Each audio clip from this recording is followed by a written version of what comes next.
કેમ છો? આશા રાખું છું કે તમે બધા સહકુશળ હશો. હું પણ સહકુશળ છું. આજે 7 જૂન 2026નું કરંટ અફેર્સ લઈને તમારા માટે હાજર થઈ ગયો છું.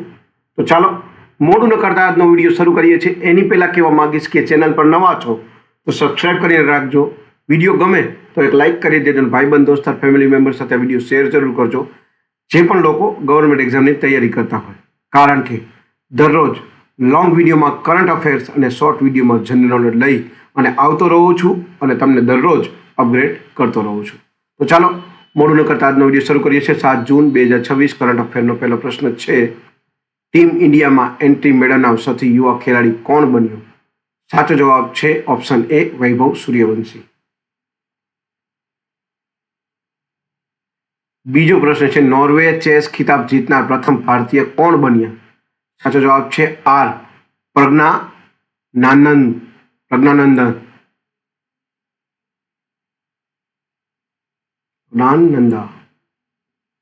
ત્રીજો પ્રશ્ન છે, અન વુમેનના નવા પ્રતિનિધિ તરીકે કોની નિમણૂક કરવામાં આવી? સાચો જવાબ છે સોકો ઇશિકાવા. ચોથો પ્રશ્ન છે, ફૂડ પ્લેનેટ પ્રાઇઝ 2026 થી કઈ પહેલને સન્માનિત કરવામાં આવી? સાચો જવાબ છે APCNF. પાંચમો પ્રશ્ન છે, પુડુચેરીના મુખ્ય ચૂંટણી અધિકારી તરીકે કોની નિમણૂક કરવામાં આવી? સાચો જવાબ છે સી, રવિ પ્રકાશ.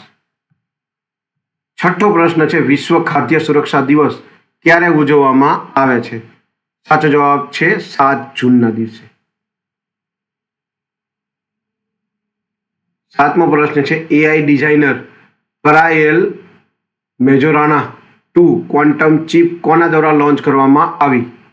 સાચો જવાબ છે માઇક્રોસોફ્ટ દ્વારા. આઠમો પ્રશ્ન છે, વિઝયા ઇન્ડિયાએ કોને પોતાનો બ્રાન્ડ એમ્બેસેડર નિયુક્ત કર્યો?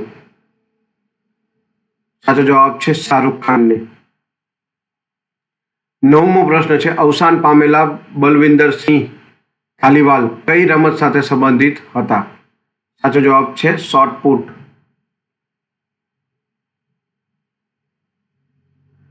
10મો પ્રશ્ન છે, વકીલમાંથી સીધા સુપ્રીમ કોર્ટના ન્યાયાધીશ બનનાર ભારતની બીજી મહિલા કોણ બની? સાચો જવાબ છે વેંકટા સુબ્રમણ્યમ મોહના. આ હતા 7 જૂન 2026ના કરંટ અફેર અને તેના જવાબો. વિડીયો ગમ્યો હોય તો વિડીયોને એક લાઇક કરી દેજો. ચેનલ પર નવા હો તો સબસ્ક્રાઇબ કરીને રાખજો, કારણ કે દરરોજ લોંગ વિડીયોમાં કરંટ અફેર અને શોર્ટ વિડીયોમાં જનરલ નોલેજ લઈ અને આવતો રહું છું અને તમને અપગ્રેડ કરતો રહું છું. આજ માટે આટલું જ. જય હિન્દ, વંદે માતરમ દોસ્તો.